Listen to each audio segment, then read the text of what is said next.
in the heart of a beautiful African village, where the sacred Iroko trees stretched toward the heavens and the brown rivers passed through farmlands, lived a girl named Nkosi. From the day she was born, she was different. While other children in the village were lean and agile, Nkosi was large and heavy, her body round like the moon, her footsteps heavy as the rain. Her size became a source of gossip, a reason for her parents to bow their heads in shame.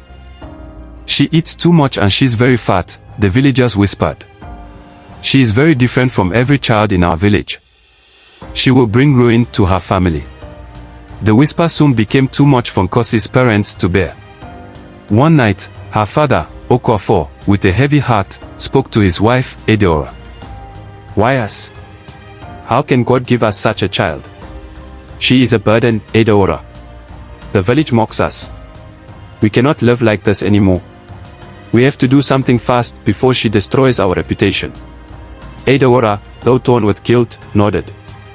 We must do what we must. And so, under the cover of darkness, Okorafor and Edeora led Nkosi deep into the forest. She followed without question, her innocent eyes shining under the moonlight. As they reached the towering Iroko tree, her father stopped. Nkosi, stay here and wait for me and your mother. We need to get something then come back for you. Okorafor said quietly, avoiding her gaze. But Papa, why? Nkosi asked, her voice trembling. She looked up at the tall tree, its leaves whispering secrets in the wind.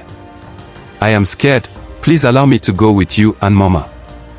Be a good child and wait for us, my child. Her mother replied, her voice breaking. You are too different.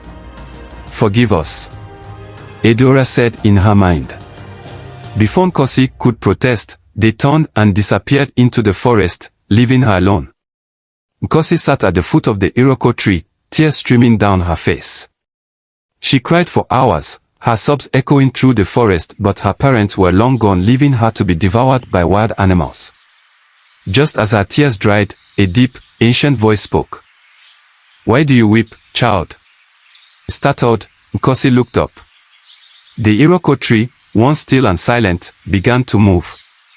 From its roots, a spirit emerged, tall and majestic, its eyes glowing with wisdom. It was Onwea, the spirit of the Iroko, a guardian of the lost, abandoned and forgotten.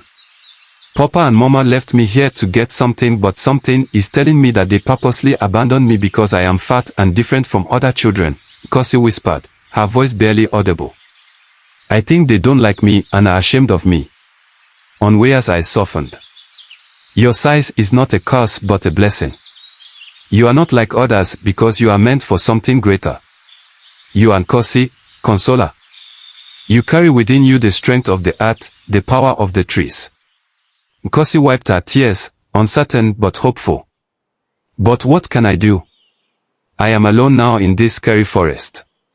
You are never alone, Onwea said. This forest will be your family, and I will be your guide. Trust in the strength that lies within you.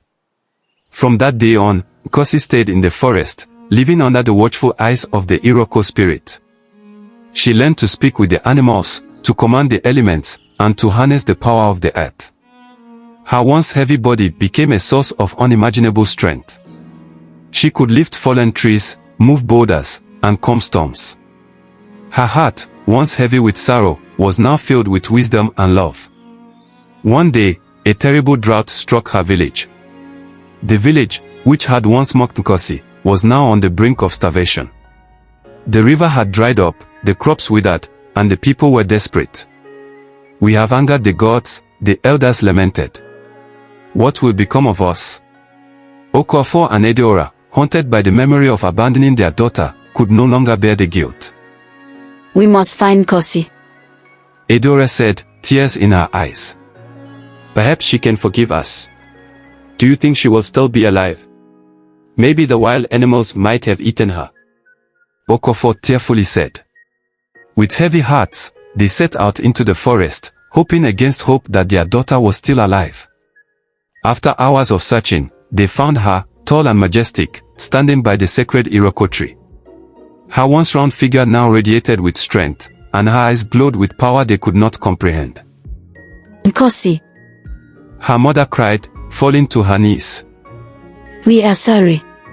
We were wrong to abandon you. Her father, too, knelt before her, his voice trembling with regret. Please, my daughter, forgive us. Nkosi looked at them, her heart torn between the pain of the past and the wisdom she had gained.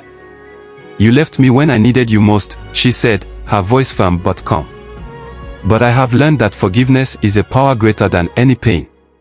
I forgive you, Papa and Mama, you people meant evil for me but it was turned to a blessing, she said, lifting her parents up from kneeling.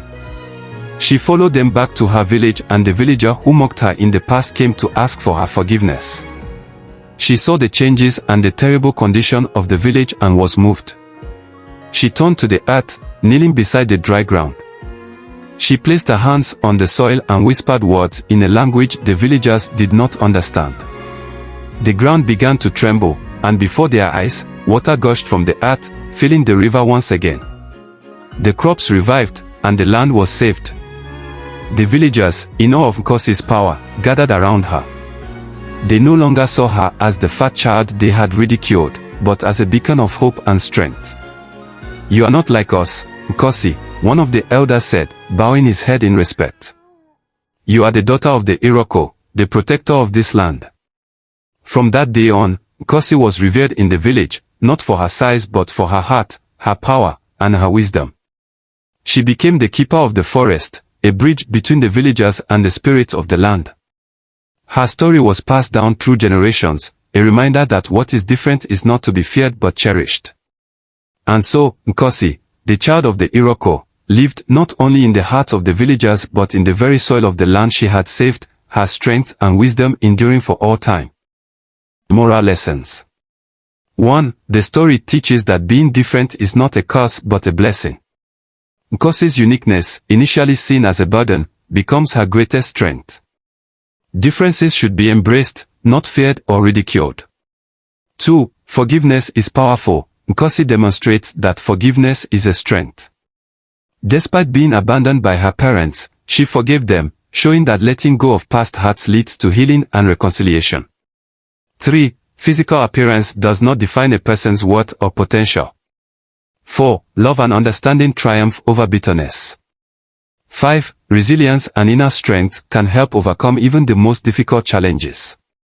6. Painful experiences sometimes can lead to unexpected blessings and personal growth, turning adversity into opportunity. Follow me on Instagram, Facebook and TikTok. Also subscribe to my YouTube channel for more educative stories. Remain blessed.